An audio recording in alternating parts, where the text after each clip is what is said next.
안녕하세요. 전 50대 후반 가정주부로 살고 있는 여성입니다. 여기 올라오는 사연들 보면 정말 우여곡절도 많고 다른 사람은 경험하기 힘든 인생을 사셨던 분들이 많은데요. 저도 롤러코스터 같은 인생을 살아왔습니다. 주머니에 돈 100원 하나 없던 삶을 살기도 했고 반대로 돈 걱정 하나 없는 삶도 살아봤죠. 결혼도 했었고 원치 않았지만 이혼도 하게 됐고요. 또 한 명도 힘든 시어머니를 2명이나 겪어보기도 하고 혼자 마음이 텅 빈 인생을 무려 10년 동안 살기도 했습니다. 이것뿐만이 아니에요. 인생에 굵직굵직한 이야기가 몇 가지 더 있죠. 그렇게 다사다난한 일을 겪어왔지만 결국엔 제가 원하는 행복을 되찾았습니다. 그 행복을 찾게 되기까지 힘들었던 제 인생 이야기를 여기서 해볼게요. 저는 20대 중반에 제가 다니던 회사 사장님이었던 남편을 만나 결혼을 하게 됐습니다. 남편은 외국 여행 한번 나가기 어려운 시절 유학도 다녀왔을 만큼 집안도 잘 살았고 그런 집안의 뒷받침 덕분에 학벌도 좋았죠. 거기다 유학을 하고 돌아와서 대기업에 취업해 지내다 어린 나이에 직접 사업을 시작하며 성공적인 삶을 살고 있었어요. 그래서 주변에 남편을 사윗감으로 점찍고 있었다는 집안도 많았고 선자리도 끊이지 않았다고 했죠. 그런 남편에 비하면 전 모자라도 한참 모자란 사람이었습니다. 집안 형편은 찢어지게 가난했고 공부는 잘했지만 그런 가정 형편 때문에 원하는 만큼의 공부를 할 수가 없었죠. 그래서 학벌도 남편과 비교할 수 없을 만큼 낮았습니다. 그런 제가 남편을 만나 결혼까지 약속하게 된 건 제가 생각해도 신데렐라 스토리나 다름이 없었죠. 저도 인정할 만큼 저와 남편의 수준 차이가 컸기 때문에 시부모님의 반대는 너무나도 당연한 결과였습니다. 두 분께서는 저와 만나볼 이유도 없다고 말씀하시며 애초에 선을 확실히 그으셨어요. 그리고 저와 결혼하겠다는 남편의 진심을 한순간 든 헛바람일 뿐이라며 시간이 지나면 저와 결혼하고 싶어하는 마음이 사라질 거라 확신하셨죠. 그래서 그때까지는 직접적으로 저에게 행동하시지 않으시고 결혼만 반대하셨습니다. 하지만 시간이 지나도 저희 두 사람의 마음이 변하지 않자 두 분은 직접 저를 불러다가 모진 말과 행동을 하시기 시작하셨죠. 너 우리랑 원수진 일 있니? 그게 아니라면 왜 앞길이 창창한 우리 아들 인생을 꼬아놓으려고 하는 거야? 너 생각해봐라. 너 같은 애가 우리 정웅이 아내로서 자격이 된다고 생각해? 시대가 흘러 신분제가 없어졌다고 하지만 그래도 보이지 않는 옷이 사람들마다 있는 거다. 넌 우리 쪽 옷을 입을 수 없는 아이야. 넘어와서도 안 되는 거라고. 너희가 어려서 모르겠다만 세상은 사랑만 가지고 되는 게 아니다.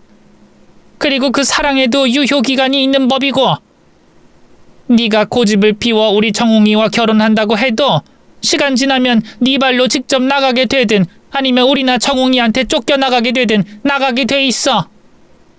그러니까 후회할 짓 하지 말고 여기까지만 해라. 섞일 수 없는 사람이며 결혼을 반대하는 시부모님의 모진 말에 힘들긴 했지만 애초에 그 정도 반대도 예상하지 않았다면 남편과 결혼을 할 생각도 하지 않았을 겁니다. 그래서 시부모님께 남편의 아내로서 집안의 며느리로서 잘하겠다는 말씀을 드리며 굴하지 않았죠. 그러자 어머님께서는 제 목적이 돈 때문이냐는 말씀도 하셨고 저희 친정집에 찾아와 돈 봉투를 놓고 가시기까지 했습니다. 정말 제 목적이 돈이라고 생각하셨던 건지 아니면 저에게 그런 식으로 비참함을 주시고 제가 포기하길 바라셨던 건진 모르겠지만 그런 시부모님의 행동에도 저와 남편의 마음은 흔들리지 않았습니다. 오히려 반대를 더 거세게 할수록 저와 남편의 사이는 더 단단해져 갔죠. 그리고 그런 저희들 모습을 보곤 혀를 내두르셨던 두 분께서는 결국 결혼을 허락하셨습니다. 하지만 결혼을 허락받았던 거지 며느리로서 인정을 받았던 건 아니었기 때문에 고된 시집살이가 결혼식을 올리고 난 동시에 기다리고 있었죠. 모자란 살림과 교양을 직접 교육해야 한다며 시부모님께서는 남편이 출근할 때 저도 시댁으로 출근하라고 하셨어요. 그리곤 정신이 나갈 정도로 가혹한 시집살이를 당하게 됐죠. 마음의 준비가 돼 있었는데도 집으로 돌아갈 때면 눈물이 났습니다. 일부러 이동을 하는 그 시간을 이용해 눈물을 흘렸던 이유도 있었죠. 남편에게는 제가 힘들다는 걸 알리고 싶지 않았거든요. 하지만 시댁에서 저를 탐탁지 않아 하는 걸 알고 있는 남편이 제가 힘들어한다는 걸 모를 리가 없었습니다. 그래서 남편은 항상 퇴근하고 와서 제 다리를 주물러 줬고 시댁에서 있었던 일을 말하지 않아도 항상 미안하다, 고맙다, 고생이 많다며 저를 다독여줬어요. 그런 남편의 마음이 저를 버틸 수 있게 해주는 힘이 되어줬죠. 이후 한 해 한 해 시간이 흘러가며 시부모님께서 저에게 하는 모진 행동들은 조금씩 줄어들긴 했지만 여전히 저는 집안의 진정한 며느리로서는 인정받지 못했습니다. 어쩔 땐 제가 얼마나 더 해야 시부모님께서 인정을 해주시는 건가 싶기도 했어요. 그래서 답답할 때가 많았는데 그때마다 남편은 제 기분을 어떻게 알았는지 작은 이벤트를 해주거나 깜짝 여행을 계획해주며 어떤 식으로든 제 마음을 풀어주려고 했죠. 그렇게 살다 보니 어느새 남편과 결혼을 한 지도 9년이 넘어가고 있었습니다. 그때 집안에 큰일이 생기게 됐죠. 시어머니께서 말기암 선고를 판정받으시며 투병 생활을 하시게 된 거예요. 저에게 모질게만 대하셨던 시어머니셨지만 단 한 번도 어머님을 미워해 본 적은 없었습니다. 그래서 어머니의 암 선고가 저에게도 큰 충격으로 다가왔어요. 또 제가 두 분이 반대하셨던 결혼을 고집피워 하게 됐으니 혹시 나 때문에 생긴 암은 아닐까 생각하며 죄책감도 들었죠. 이렇든 저렇든 저는 며느리로서 어머님을 최선을 다해 간병해야 했습니다. 그래서 어머님께서 투병을 하시는 날부터 매일 곁을 지키게 됐죠. 하지만 이 사람의 노력으로 되는 게 있고 안 되는 게 있듯이 어머님께서는 결국 투병 생활 끝에 세상을 떠나시게 됐습니다. 그런데 세상을 떠나시기 전에 어머님께서 저를 며느리로서 인정해 주셨어요. 또 지난날 자신이 너무 모질게 대했다며 사과까지 해주셨죠. 그 마지막 말씀을 끝으로 어머님께서 세상을 떠나시고 나서 저는 아버님만큼은 남은 평생 건강하게 아프지 않게 노년을 보내실 수 있게 챙기겠다고 다짐을 했죠. 더는 후회하고 싶지 않았으니까요. 그래서 어머님의 빈자리로 힘들어하시는 아버님을 위해 부단히 애를 썼습니다. 싫다고 하시는 아버님을 끌어다가 억지로 운동도 시키고 좋다는 음식은 가져다 다 드렸죠. 음식이야 제가 좋은 걸 사다가 아버님 입맛에 맞추면 됐는데 아버님께서는 어머님을 잃고 무기력해져 그러시는지 바깥 생활을 잘 하시지 않으려고 하셨어요. 운동도 마찬가지였고요. 그래서 사교 모임과 문화시설을 찾아가 아버님을 강제로 등록시키곤 했습니다.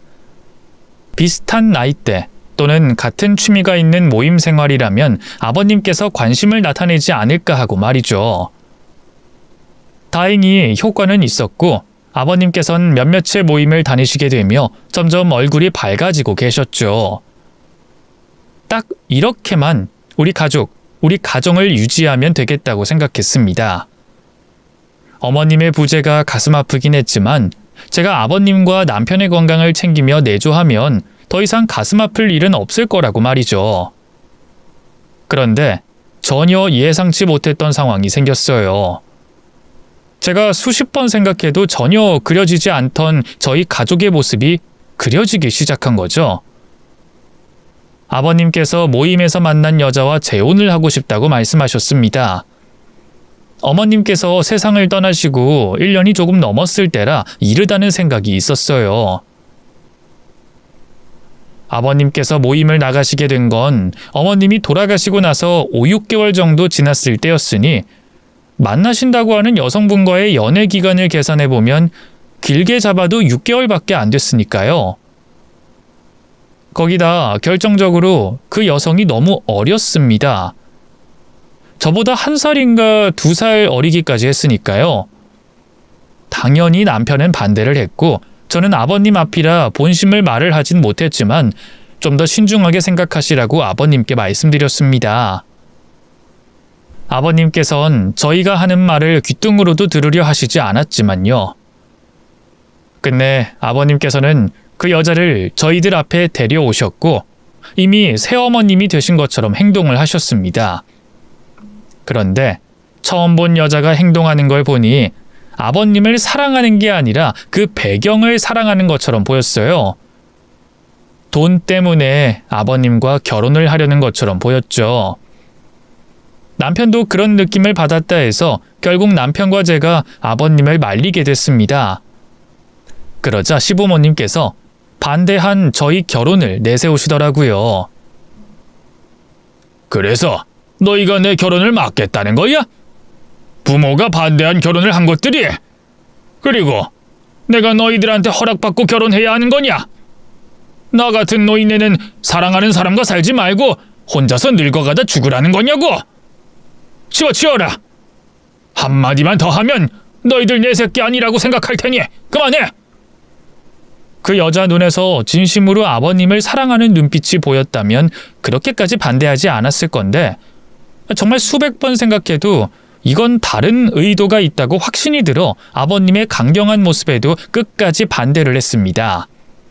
그러자 아버님께서는 그 여자와 올린 혼인신고서를 저희에게 보여주시더라고요.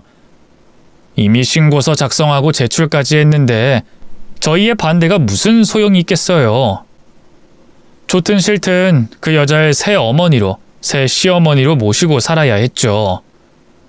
그런데 아버님과 혼인신고를 한 새 시모는 더 이상 거리낄 게 없었는지 결혼을 반대한 저희에게 보복을 시작했습니다. 아버님의 자식인 남편은 차마 건들지 못하고 이전부터 고된 시집살이를 살고 있었던 저를 괴롭히기로 한 거죠. 우리 며느리 어떡하지? 걱정 좀 되겠다. 그렇게 내가 네 시어머니 되는 걸 반대했다면서? 그때야 내가 정식으로 가족이 된 게 아니니까 그냥 꾹 참고 있었는데 이젠 다르다?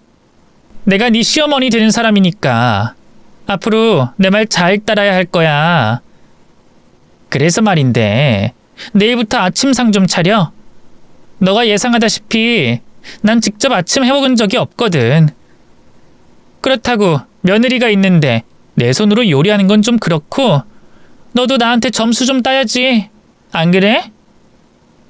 전 시어머님께서 돌아가시고 난 후 끝이 났던 시집살이가 다시 시작됐던 거죠. 이번에는 전보다 더 심했습니다. 그래도 돌아가신 시어머니는 아들 걱정에 제가 집안 살림을 살 수 있게 해주시고 시집살이를 시키셨는데 새 시모는 그런 게 없었어요. 무조건 자기 위주 또 아버님 위주로 하다 보니 제가 남편에게 신경을 쓸 시간도 없었고 집안일들도 할 수가 없었죠. 그래도 시댁에서 시부모님과 같이 사는 것도 아니었고 이런저런 핑계를 대고 빠져나올 수 있어 견딜 수 있었습니다. 이전처럼 남편은 항상 저에게 든든한 버팀목이 돼줬고요. 제가 새 시모 때문에 시집살이를 사느라 못다한 집안일을 남편이 일을 마치고 돌아와 대신해줄 만큼 저를 도와주고 있었죠. 그래서 이번에도 새 시모의 고된 시집살이가 좀 힘들겠지만 버틸 수 있을 거라고 생각했습니다. 그런데 남편의 사업이 휘청거리게 되며 모든 게 다 꼬여버리게 됐죠. 손 쓸 틈도 없이 사업이 무너져버린 남편은 막대한 빚이 생겼고 어떻게 해서든 막아보려고 했어요. 당장 손을 벌릴 곳은 아버님밖에 없었기 때문에 도움을 구하게 됐는데 어쩐 일인지 아버님께서 남편에게 선을 딱 그으시는 겁니다. 네가 얼마나 주먹구구식으로 사업을 하고 있으면 모래집 마냥 사업이 망해. 원래 성공한 사업가 중에 한 번에 성공한 사람 없다. 또 절실함이 있어야 더 큰 성공을 하고.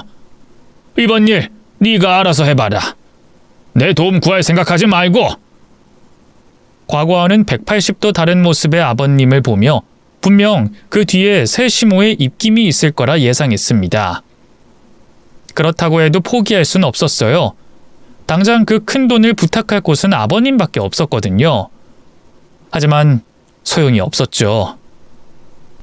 결국 우리 부부는 돈이 된다고 하는 건 전부 다 팔아 빚을 일부 메꿨지만 정말 일부분이었어요. 팔 걸 다 팔고 남아있는 거라고는 하나도 없는데 갚아야 할 빚이 산더미였죠. 집도 팔았고 집 대신 몸을 뉘일 차도 팔았습니다. 당장 머물 곳이 없었죠. 그런데 그때는 또 시댁에서 도움을 주겠다고 하더라고요. 새 시모가 말이죠. 저 사람이 왜 저렇게 정웅이한테 냉정한 건지 모르겠다.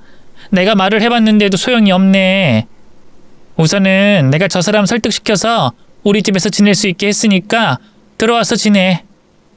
집에서 지내면서 다시 일어설 준비하면 되니까. 사람을 헷갈리게 하는 모습에 혹시라는 생각을 했습니다. 그래도 가족이고 시댁이 넉넉한 상황이니 우리에게 도움을 주는 거구나 싶었죠. 하지만 아니었어요. 새 시모가 시댁에 들어오라고 한 건 자기 손아귀에 저와 남편을 두려고 한 짓이었죠. 그날 이후로 저는 시댁에서 새 시모에게 24시간 괴롭힘을 당하게 됐어요. 저와 새 시모의 관계를 알고 있었던 남편은 그 시달림에서 빨리 벗어나게 해주려고 쉬는 날 없이 일을 했습니다. 저도 고생하는 남편을 보고 있을 수만은 없어 아르바이트를 시작하게 됐고요. 제가 결혼을 하기 전까지 대단한 경력이 있었던 것도 아니었고 자격증이 있는 것도 아니었으니 결국엔 몸 쓰는 일을 하게 됐죠. 밖에 나가 일하는 게 당연히 힘들었지만 정작 저를 지치게 하고 힘들게 하는 건 밖에서 하는 아르바이트가 아니었습니다. 저희 부부의 사정을 알면서도 제가 이 상황을 빨리 이겨내기 위해 일을 하고 있는 걸 알면서도 일부러 저를 괴롭히려고 눈에 불을 켜고 있는 새 시모 때문에 힘들었죠. 아버님, 어머님 다녀왔습니다. 얼른 저녁밥 차리도록 할게요. 아니, 너 밥 안 차려도 돼. 우리 밖에 나가서 먹기로 했거든. 근데 너 밥 말고 해야 할 게 있어. 잠깐 나 좀 따라와봐. 이거. 내가 내일 네 아버님이랑 봉사활동 가거든? 여기에 있는 거 하나씩 종류별로 담은 다음에 저기 저렇게 하나 만들어 놓은 박스처럼 포장해놔. 내일 우리 아침 7시인가 출발하니까 그 전에 차에 다 실어져 있어야 돼. 무슨 말인지 알겠지? 이 많은 걸 내일까지요? 왜? 힘들어? 아, 너 내일도 일하러 출근하나? 그럼 거기 아프다고 하고 빠지고 밤새서 해. 내가 그만치 하루 일당 줄 테니까. 어머님께서는 늦게 들어오시나요? 뭐? 왜? 나보고 이거 하고 있으라고? 왜 너만 이거 해야 하냐고 나한테 비꼬아서 말하는 거야? 그런 뜻은 아니고 어머님께서 도와주시면 더 일찍 끝날 것 같아서요. 너 진짜 웃기다. 너 전에 네 시어머니한테도 이렇게 말했니? 아니지? 내가 알기론 꽉 붙잡혀 살았다고 들었는데. 근데 나는 나이가 비슷해서 우스워? 막 개겨도 될 것 같아? 이게 진짜 장난하나? 너 내가 옆에서 껌을 씹고 놀고 있든 잠을 쳐자고 있든 네가 혼자서 이거 다 해놔? 너 정웅이한테 도움받으면 나한테 죽어? 설마 밖에서 그 고생하는 네 남편 집에서까지 고생시키려는 거 아니지? 대충 할 생각하지 마. 이거 가지고 네 아버님과 같이 가니까 엉망으로 해놓으면 나는 네가 고의로 네 아버님 얼굴에 먹칠하려 했다고 생각할 거니까 잘해놔. 꼭 퇴근하고 온 저에게 밤새 일을 해도 끝나지 않을 잡일들을 시켰습니다. 김장김치가 한참 남았는데도 일부러 주말에 저를 못 쉬게 하려고 수십 포기의 김치를 담게 만들었고, 다음날 일 나가는데 문제가 있게 아주 오래 붙잡고 있는 일도 시켰죠. 셀시모가 나쁜 짓을 한 건 그것뿐만이 아니었습니다.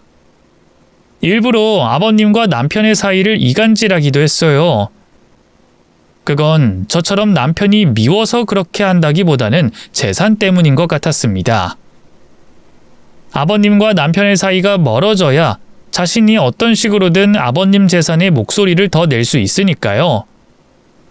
그런 셀시모의 모습을 보고 있으면 당장이라도 시댁에서 나가고 싶었습니다.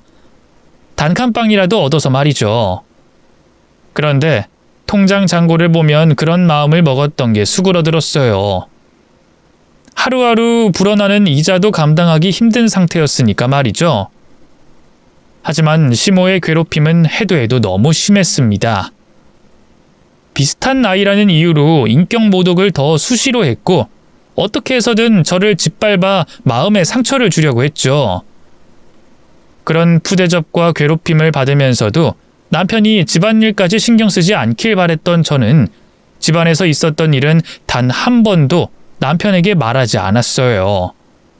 그렇다고 친정 부모님이나 친구들에게 할 이야기도 아니었으니 저 혼자 억울한 마음과 분을 삭혀가며 마음에 품고 있었죠. 그러다 결국 터져버릴 게 터지고야 말았습니다. 제 몸과 마음이 더는 버티지 못했던 거죠. 저도 인지를 못한 상황에서 말이에요. 퇴근을 해서 집으로 가고 있었는데 갑자기 기억이 뚝 하고 끊어졌고, 눈을 떠보니 병원 침대에 누워 있었어요. 제가 쓰러졌다는 소식을 듣고 일하다 중간에 나온 남편은 걱정된 마음으로 저를 보고 있었죠. 당신 정신 들어? 앉으려고 하지 마. 우선 누워 있어. 지금은 안정을 취해야 된대. 당신 힘들면 힘들다고 나한테 말하지 그랬어. 당신까지 무리할 필요는 없는 건데. 오늘 병원 나서면 일 다니는 곳에 전화해서 그만두겠다고 해. 더는 무리하지 말라고. 일 때문에 그런 거 아니야. 그냥 잠깐 몸이 안 좋았나 봐. 아니야. 당신 검사 받았는데 몸이 말도 아니라고 해. 교감신경, 부교감신경도 엉망이고 혈압도 너를 뛰고 영양 상태도 영 안 좋다고 하면서 당신 무조건 쉬어야 한다고 했어. 그러니까 그냥 집에서 쉬어. 제가 생각하기엔 일 때문은 아니었어요. 시모 때문이었겠죠. 그런데 그 자리에서 시모 때문에 내가 쓰러졌다고 말을 하면 남편이 가만히 있지 않을 거라고 생각했습니다. 그래서 입을 다물기로 하고 집에서 쉬기로 했죠. 아무리 시모에게 시달린다고 해도 조금은 휴식 시간이 있을 테고 그때 제 몸 관리를 하면 된다고 생각했거든요. 또 돈이야 뭐 조금 부족하긴 해도 부업으로 벌면 됐으니까요. 그런데 그 선택이 잘못됐던 거죠. 제가 집에서 있는 시간이 길어진 만큼 시모는 그 모든 시간을 저를 괴롭히는 데 사용했습니다. 그러다 몸 상태가 점점 더 안 좋아지기 시작했죠. 그때부터는 저도 안 좋아지고 있는 제 몸 상태가 느껴질 정도였어요. 결국 남편에게 모든 걸 말하게 됐죠. 그걸 왜 이제서야 말해? 저 미친년, 내가 아주 개박살 내버릴 거야. 여보, 그러지 마. 내가 이러니까 말을 안 하려고 했지. 당신이 그러면 아버님께서 어떻게 생각하실 것 같아? 당신은 당신대로 아버님 눈밖에 날 거고 난 당신을 변하게 만들었다고 눈밖에 날 거야. 그냥 우리가 나가자. 다 쓰러져가는 방 한 칸에서 생활해도 지금보단 나을 테니까. 월세가 부담되지만 그렇게 하자. 그렇게 시댁에서 도망치듯 나왔고 우리 부부는 작은 단칸방에서 지내게 됐어요. 그런데 그 집마저도 그 여자가 아버님을 모시고 찾아왔습니다. 여보, 이것 좀 봐요. 이게 집이라고 합니다. 내가 참 기가 막혀서. 여기를 얘가 정웅이 보고 들어가자고 했다네요. 이거 완전 나 물먹이려는 행동 아니에요? 나 못된 새엄마라고 소문내려고 하는 짓 아니냐고요.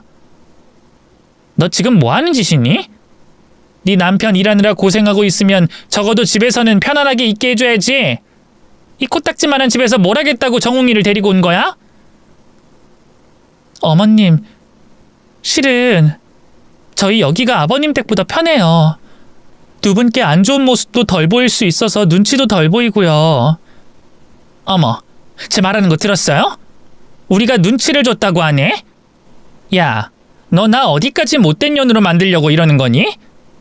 그래, 더 말해봐. 너 안 그래도 날 시어머니가 아니라 네 친구 정도로 생각하잖아. 그러니까 더 편안하게 말해보라고. 그 여잔 일부러 아버님과 같이 찾아온 거였습니다. 제가 무슨 말을 하든 안 좋은 쪽으로 포장을 해서 아버님께 신뢰를 잃게 하려고 말이죠. 그 다음부터는 홀로 불쑥불쑥 찾아와 시비를 걸었어요. 아무래도 건물 내 다른 사람들의 눈도 있으니 시댁에 있었을 때만큼은 직접적으로 괴롭히는 건 아니었지만 제 공간에 시모가 찾아오는 게 스트레스였고 견딜 수 없는 괴롭힘이었습니다. 그 스트레스가 극심했는지 저는 우울증과 함께 공황장애 판정을 받게 됐고 더 이상 남편에게 그 여자의 방문을 숨길 수가 없었죠. 남편은 제 이야기를 다 듣자마자 아버님과 그 여자에게 찾아가 화를 내며 저를 보호하려고 했지만 역시나 제가 생각했던 것처럼 그 여잔 남편의 이성을 잃은 모습을 이용해 저 때문에 사람이 변했다며 뱀 같은 혀를 아버님께 놀렸습니다. 그 여자의 말에 신뢰를 하는 아버님을 본 남편은 결국 연을 끊는 방법밖에 없다고 생각했고 그 자리에서 부모와 자식 간의 연을 끊겠다는 말을 하고 나왔습니다. 하지만 그 방법도 소용이 없었어요. 그 여잔 저에게 피말려 죽여야 할 만큼의 원한이 있던 건지 아니면 아버님의 마음을 확실히 얻으려고 했는진 모르겠지만 연을 끊었다고 하는 우리 부부를 찾아와 선심 쓰는 척 생활비를 주고 갔습니다. 저에게 말을 걸었던 것도 아니고 이전처럼 인격 모독을 했던 것도 아니었지만 이미 전 그 여자에 대한 노이로제가 걸려 있었어요. 그래서 저희가 머물고 있는 집에 여자가 왔다 가면 거의 발작을 하듯이 행동했습니다. 소리를 지르기도 했고 화장실 구석에 숨어 들어가 몸을 떨기도 했죠. 제 의지가 아니었어요. 저도 그때의 기억이 없으니까요.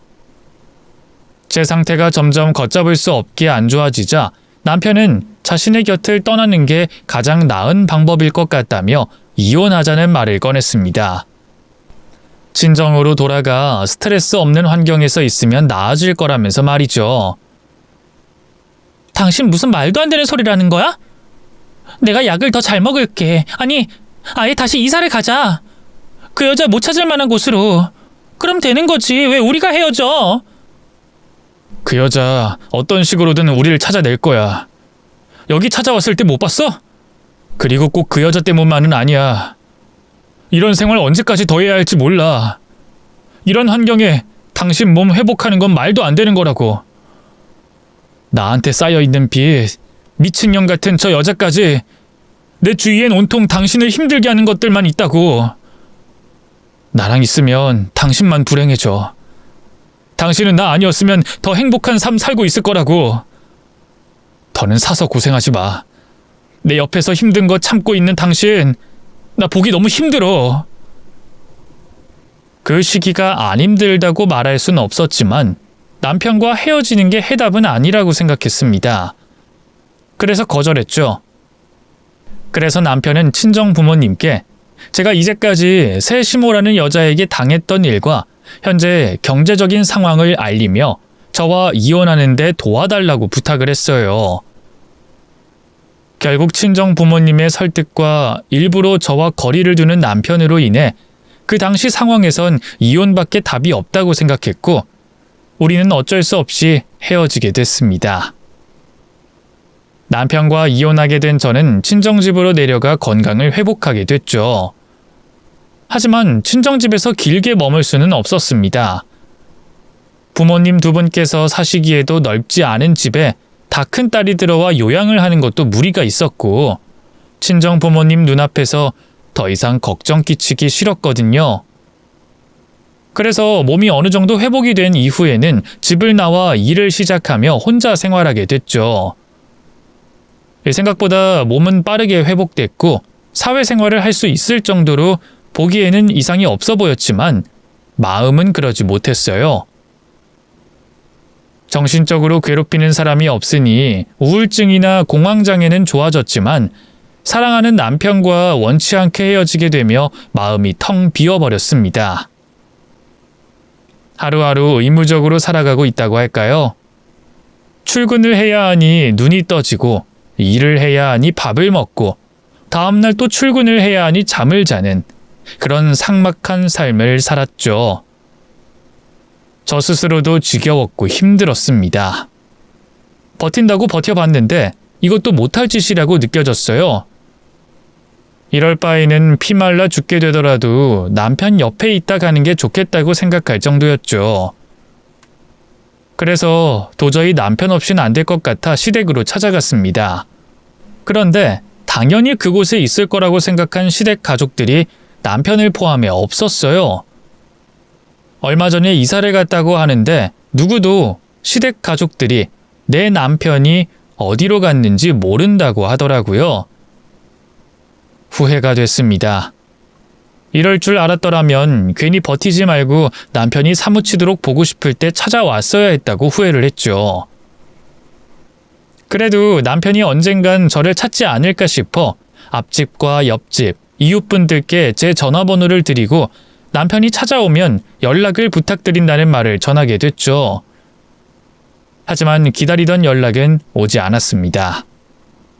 언젠간 남편에게 연락이 오겠지. 길에서 우연이라도 마주치겠지 기대를 하던 저도 속절없이 흘러가는 세월에 점점 남편과의 재회를 단념하게 됐죠. 그러던 어느 날 연락이 끊겼던 남편이 뜬금없이 10년 만에 제 앞에 나타났습니다. 그것도 제가 살고 있는 집을 어떻게 알았는지 집으로 찾아와 하루만 재워줄 수 있겠냐며 저에게 부탁을 해왔죠. 누구세요? 여보, 정말 당신이야? 당신 맞아? 오랜만이야. 내가 너무 불쑥 나타났지? 어떻게 잘 지내고 있었어? 당신, 내가 살고 있는 집은 어떻게 알고, 그나저나 어떻게 된 거야? 어떻게 된 사람이 이 세상에 없었던 사람처럼 흔적이 하나도 없어? 역시 당신 날 찾았었구나. 하긴 당신이라면 그럴 것 같았어. 그간 내 사정 말하긴 좀 그렇고 우선 내가 부탁이 좀 있는데 제발 나 딱 하루만 재워줄 수 있어? 오늘 딱 하루면 되는데 딱 잠만 자고 떠날게. 당신한테 피해주는 일 없도록 할 테니까 제발 오늘 딱 하루만 재워주라. 응? 10년 만에 갑자기 찾아와서는 대뜸 재워달라고 부탁하는 남편을 보며 내가 꿈을 꾸고 있는 건 아닌가 싶었어요. 남편이 이런 식으로 저를 찾아올 거라고 생각지도 못했으니까요. 또 우리 두 사람 10년 만에 만났는데 남편은 저를 보며 반가워하기보다는 어색해하고 묘한 표정을 짓고 있었죠. 제가 10년간 상상해오던 남편과의 재회는 이런 모습이 아니었습니다.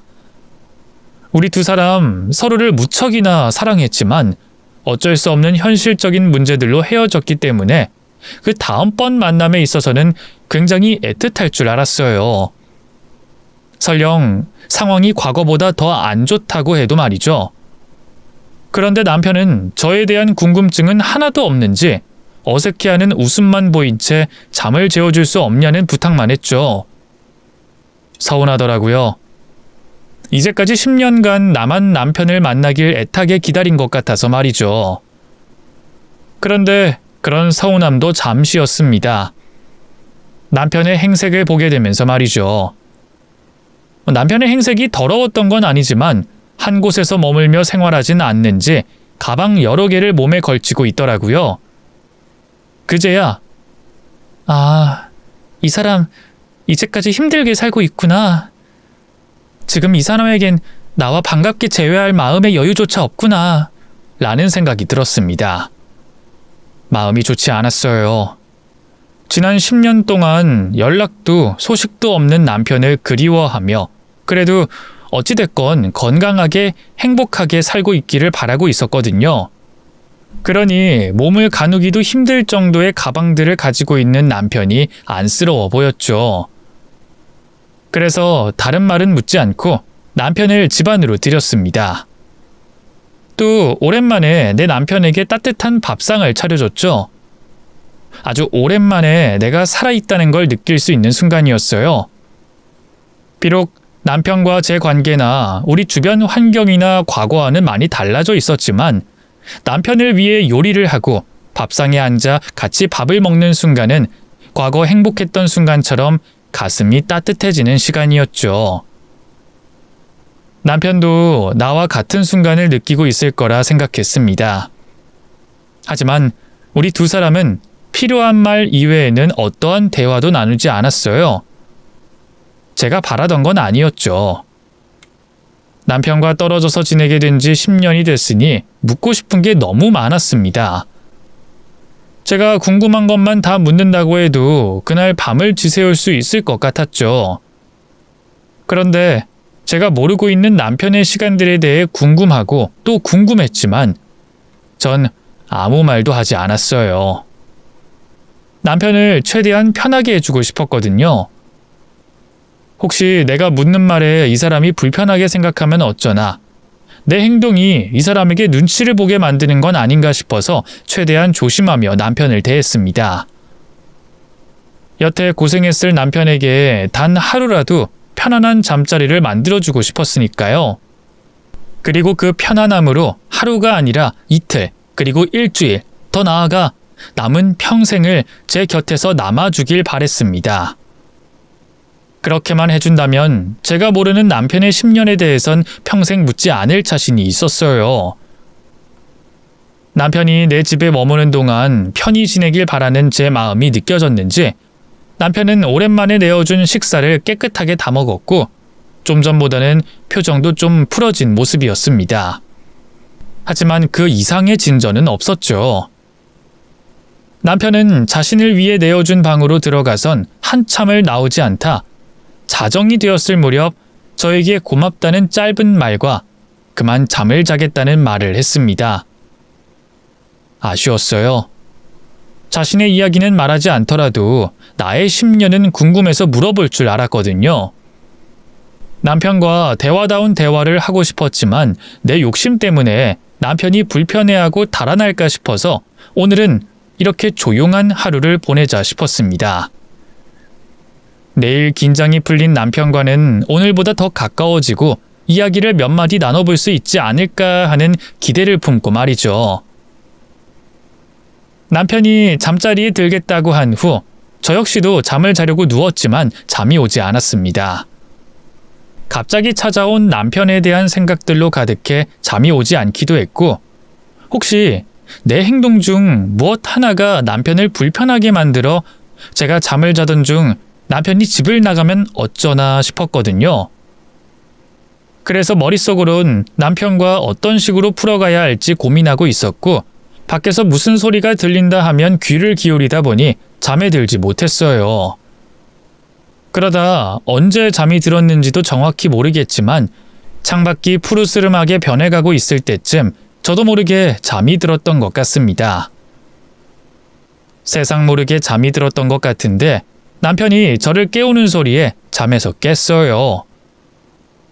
지난 10년간 매일 저 혼자서 일어나는 게 너무나도 당연한 일이었는데 그날은 남편이 저를 깨우니 화들짝 놀라며 일어났죠. 어머, 당신이구나. 미안. 내가 혼자서 일어나는 게 익숙해서 당신이 깨워주니까 놀랐네. 근데 당신 왜 옷을... 설마 당신 벌써 떠나려고 하는 거야? 이렇게 일찍? 당신이 하루라고 했지만 우리 집에서 더 지내도 돼. 나 불편한 거 하나도 없어. 오히려 당신이 곁에 있어서 나 든든하고 이제서야 사람 사는 것 같아서 좋아. 혹시 어제 내가 당신 뭐 불편하게 했어? 내가 당신 불편하게 만들었다면 뭐였는지 말해줘. 지금부터 당신이 불편하다고 하는 행동 하지 않을 테니까. 어제 남편 입에서 딱 하루만 재워달라는 말이 나왔지만 정말 딱 하루만 있을 거라고는 생각하지 않았습니다. 시간으로 따지면 24시간도 되지 않았어요. 남편을 붙잡고 싶었습니다. 저는 지난 10년 동안 남편 없는 시간이 무의미하다는 걸 알았기 때문에 꼭 남편을 붙잡아야 했어요. 그래서 이제 막 일어나 정신이 없던 상황임에도 머리를 굴려가며 남편을 붙잡을 수 있는 말을 하고 있었죠. 불안에 떠는 제 모습에 남편은 놀랐는지 제 어깨를 잡곤 진정하라 말을 했습니다. 그리곤 지금부터 해줄 말이 있다고 했죠. 여보, 진정해. 그리고 내가 어제 말했잖아. 딱 하루만 재워달라고. 사실 원래 내 계획대로라면 지금쯤 여길 나와 있어야 해. 그런데 어제 날 대하는 당신 모습과 반응을 보니까 이 사람이 여전하구나 싶더라. 그럼 내 의도대로 행동하지 않겠구나 생각이 들었고. 그래서 당신은 그럴 자격이 있다고 말해주고 가려고. 저기 내가 자던 방에 돈을 좀 뒀어. 저 돈들 전부 당신 거야. 내가 당신에게 줘야 하는 돈. 그러니까 못 쓰겠다고 안 쓰겠다고 고집 피우지 말고 다 써. 당신 성격에 또 안 쓰고 있을까봐 내가 가던 발걸음도 멈추고 다시 돌아와서 말하는 거야. 무슨 말이야? 자격이라니. 돈은 또 무슨 말이고. 그런 말은 나중에 하고 우선 옷이나 갈아입어. 돈이든 뭐든 필요 없으니까. 그냥 내 곁에 있어 달라고. 당신 혹시 가정이라도 꾸린 거야? 돌아가야 할 곳이 있어서 그래? 그것만 아니라면 그냥 있어. 빚쟁이들이 몰려오든 그 망할 여자가 찾아오든 이제 그런 것들 다 별거 아니라는 걸 알았으니까 그냥 내 곁에 있어 달라고. 남편은 알 수 없는 말을 해왔지만 그런 것들은 제 귀에 들리지 않았습니다. 당장 남편이 떠나는 걸 붙잡는 게 중요했죠. 그래서 남편에게 매달렸어요. 갑작스런 제 행동에 당황하던 남편은 저에게 더 말하려던 걸 포기하고 저를 진정시키는데 용을 썼습니다. 우선 당장은 남편이 떠나지 않겠다고 말을 해오니 조금씩 진정이 됐던 저는 그제야 남편이 말해줬던 뒤편이 보였습니다. 그리고 상상도 못한 광경에 눈이 휘둥그레졌죠. 그곳엔 어제 남편이 들고 온 가방들이 쌓여져 있었는데 그 가방 안에는 익숙한 노란색 빗종이 뭉치들이 가득 담겨져 있었어요. 가방들 전부에 말이죠. 그 노란색 빗종이들 모두 5만 원 현금들이었습니다. 그 가방에 담긴 돈들을 보며 지금 이게 무슨 상황인가 싶었어요. 그리고 그제야 남편이 저에게 했던 말들이 이해가 가기 시작했죠. 저에게 자격이 있다는 말과 보상받아야 한다는 말들이요. 하지만 그래도 지금의 이 상황이 이해가 되진 않았습니다. 그래서 남편의 얼굴을 쳐다보며 대답해달라는 표정을 짓게 됐죠. 남편은 자신을 쳐다보고 있는 저를 보곤 알겠다는 듯이 고개를 끄덕인 후 이야기해줬어요. 제가 그토록 알고 싶어하던 남편의 지난 10년 동안의 일들을 말이죠. 새 시모의 괴롭힘과 경제적인 상황으로 인해 어쩔 수 없이 저와 이혼을 하게 됐던 남편은 한 가지 목표를 세웠다고 합니다. 자신이 할 수 있는 한 최대한 빨리 재기해 저와 다시 합치겠다는 결심이었죠. 과거처럼 여유로운 삶까지는 바라지도 않았다고 합니다. 저만 괜찮다고 한다면 소박하더라도 밥 3끼 먹고 누구의 괴롭힘도 없이 우리 둘만이 살아갈 수 있는 보통의 삶을 바랬다고 했죠. 어떤 사람들에게는 너무나도 평범하고 일상적인 그 삶을 살기 위해 남편은 노력했다고 해요. 잠을 줄이고 몸을 고생시키며 돈을 벌었다고 했죠. 하지만 노력만으로 극복해내기에는 너무 막대한 빚 때문에 쉽지 않다고 했습니다. 거기다 생각지 못한 문제가 하나 더 생겼다고 했죠. 아버님께서 갑자기 돌아가시게 됐는데 그 정신없는 상황에 다시 들어가 지내고 있던 아버님 댁에서 쫓겨나게 됐다고 했어요. 그 일 역시 새 시모 때문이라고 했죠. 애초에 아버님을 만났을 때부터 재산에 대해 큰 욕심이 있어 보이던 새 시모는 우리들 모르게 꾸준히 아버님을 꼬드기고 있었던 것 같습니다. 자신의 입김이 많이 들어간 유언장을 아버님께 미리 작성하도록 만든 거죠. 그래서 아버님께서 돌아가셨을 때 슬퍼하고 있는 남편에게 먼저 유언장을 내밀었다고 했어요. 그 유언장에 적혀 있기론 아버님 재산 거의 대부분을 새 시모에게 넘긴다고 나와 있었고, 남편이 받아가는 재산은 지방에 얼마 되지 않는 가격의 땅뿐이라고 했죠. 남편은 아버님께서 작성한 유언장이 시모의 의도로 적혀져 있다는 걸 알고 소송을 해서라도 정당한 자신의 몫을 받고 아버님의 재산을 새 시모로부터 지켜내고 싶었지만 이미 법적으로는 문제가 없었던 상황이기도 했고 법적 분쟁을 시도할 만한 돈이 없었기 때문에 결국 포기할 수밖에 없었다고 했습니다. 그래서 시부모님과 남편의 추억이 깃든 아버님 댁에서 나가라는 새 시모의 말을 따를 수밖에 없었다고 했죠. 그날 이후 남편은 지낼 곳이 없어 노숙을 하며 일을 다녔다고 합니다. 과거의 남편은 생각도 못했을 막노동과 잡부 일을 하며 말이죠.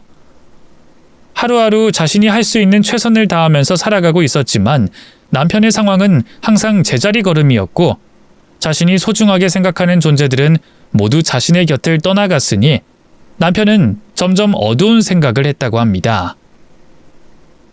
아무리 걸어가도 빛이 보이지 않는 긴 터널을 영영 빠져나가지 못한 채 출구를 헤매고 있을 거라며 삶을 포기하는 게 낫겠다고 말이죠. 그래서 삶을 포기하기 위해 밧줄 하나를 가지고 산을 오른 적도 있었다고 합니다. 그리고 생을 끝내려고 했는데 눈앞에 짐박새 한 마리가 지저귀고 있는 모습을 보고 다시 살아갈 의지를 세웠다고 해요. 짐박새는 제가 좋아하는 산새였어요. 남편은 그 짐박새를 보며 웃고 있는 제 얼굴이 떠올랐다고 했죠. 그래서 죽을 땐 죽더라도 자신 때문에 고생한 저에게 그 빚을 갚아야 한다고 생각을 했답니다.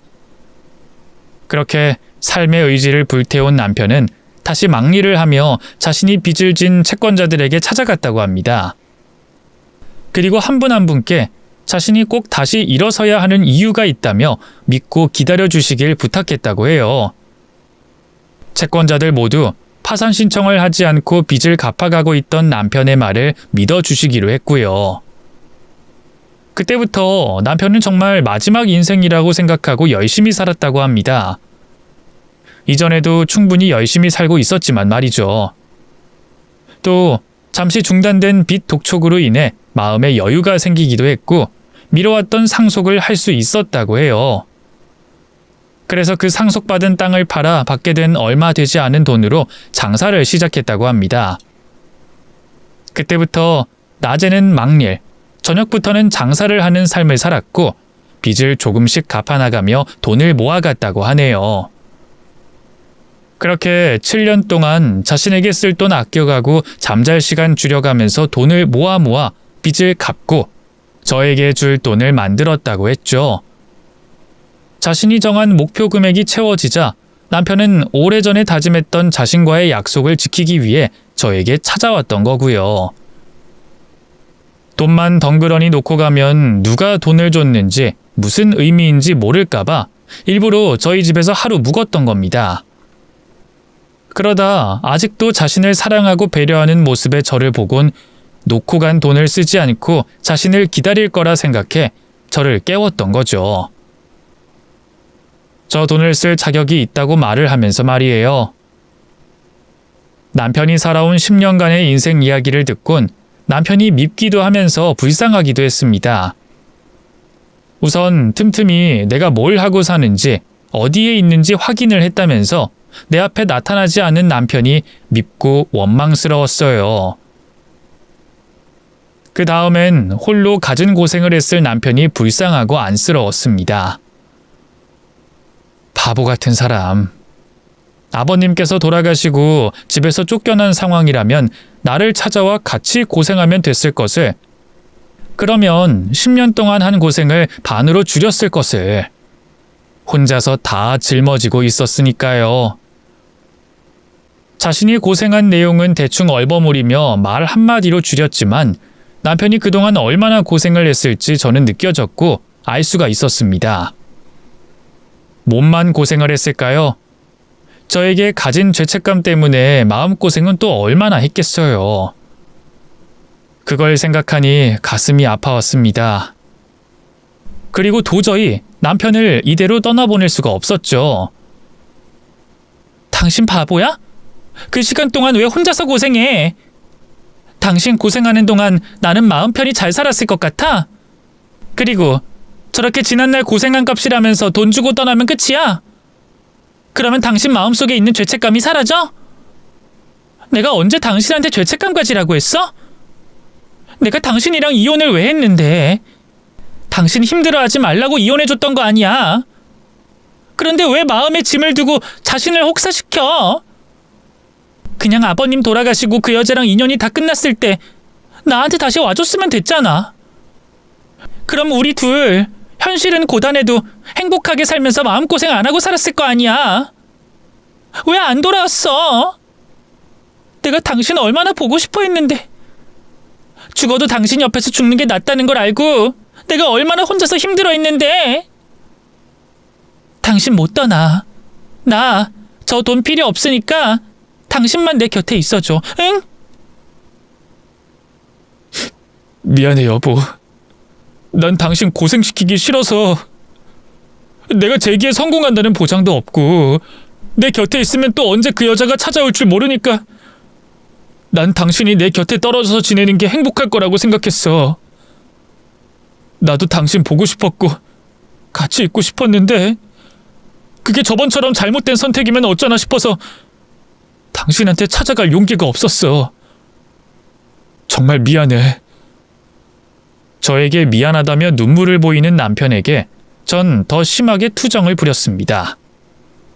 예쁜 말, 사랑한다는 말 해주고 싶었지만 지난 10년간 누구에게도 기대보지 못해서 그런지 내가 사랑하는 남편에게, 날 사랑해주는 남편에게 투정을 부리고 싶었어요.